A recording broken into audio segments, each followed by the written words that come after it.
Good morning, and it is a fine morning here in France. Today I am going to be filming a new course which is called Kitless Character Creation. That's character creation without a kit. And I thought I'd tell you something about it because I'm not going to have time to put up a formal episode today. So you'll notice that I have a big moustache. And I thought I would tell you about something that's in my course, and it's called Defining Features. So this is a course all about creating characters, and one of the most important things about a character is that the reader should be able to pick up on who they are and recognise them as quickly as possible.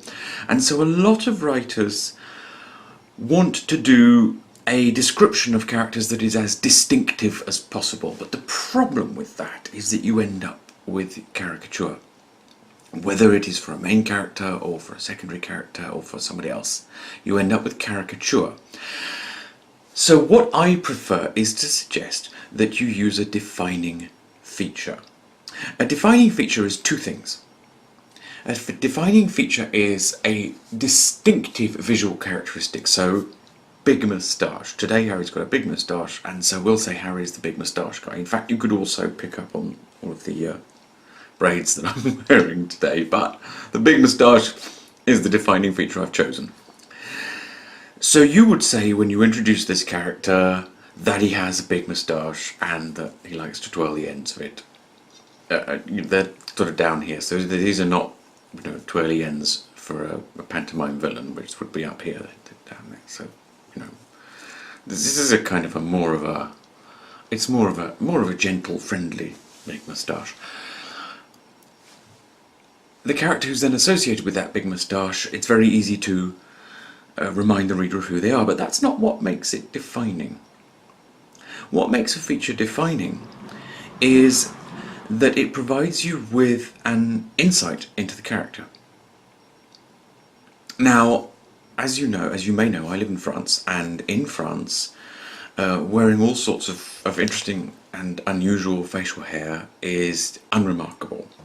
People won't draw any kind of particular conclusion about you if you have unusual facial hair. They do notice the braids, especially when they're sticking out like they are today, but the facial hair is nothing special. In the UK, however, if you have unusual facial hair, even if all you've got is a goatee beard, and this is a real goatee beard, ladies and gentlemen, and a big moustache, people will think, oh, here is someone who is trying to set themselves apart. And that becomes a feature of the character's personality. So, for me, when I'm wandering around in the UK, I think people look at me because of my facial hair, whereas in France they don't. In France they just look at me because I'm gorgeous, but in the UK they focus on the hair. Well, that's fine with me, I'm not bothered about it. The point is, though, that makes it a defining feature. It makes it a defining feature because people react to it in a particular way. So that's a defining feature. That's just one of the things that I talk about in this course. The course, Kitless Character Creation, is actually, though, mainly focused on what I think is going to be a new way, at least to you, a new way of looking at characters. Because what I'm interested in is teaching people how to write stories. I'm not interested in teaching you how to analyse them. And the majority of ways in which people talk about characters are based on analysis of a finished book. You look at a book that's finished and you say to yourself, who is the main character? Who is the protagonist, for instance? And you identify that person, then who are the secondary characters and who are the minor characters and so on. For me, those are classifications that are of value when you are analysing a book that's finished. They can also be valuable to an editor, and they can also be valuable when you are self-editing, but not when you're creating a first draft. Your relationship with characters and the character's relationship with your story is different when you're creating your first draft, when you're producing the story and the characters for the first time. And in Kitless Character Creation, I will show you how to look at those characters in a way that harmonizes better with a creative process in a way that, therefore, that will enhance your character creation, that will make it more fluid, more natural, more immersive, less intrusive. You will therefore, as a result, you will create stronger, more compelling, more sympathetic or antithetic, depending on what you want, but characters who have a stronger effect on the reader, characters who have more the kind of effect that you want to have on the reader. So as you can probably tell, I'm quite excited about this course. I think it's the best one that at least script-wise, it's the best one that I've done. I can't speak for the image quality yet, that might be a disaster, but we'll see. I hope it's going to be great, and I hope the sound's going to be great, because, as I say, it's a really good course.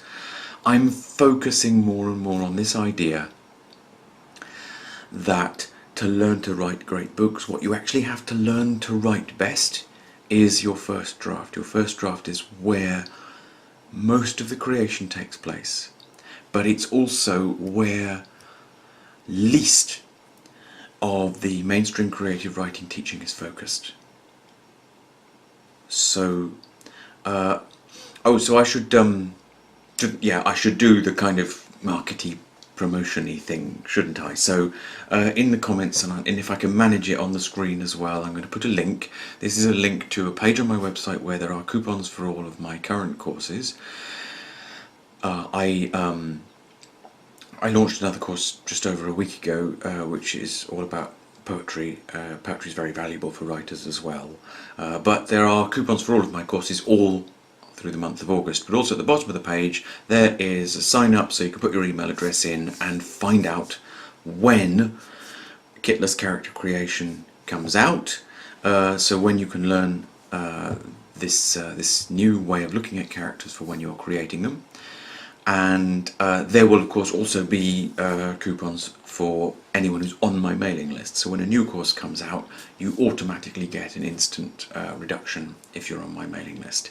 So, click the link, leave me your email address. And next week, perhaps I shall pull my finger out and give you another Q&A. Enjoy the rest of your day and have a great weekend. Bye-bye.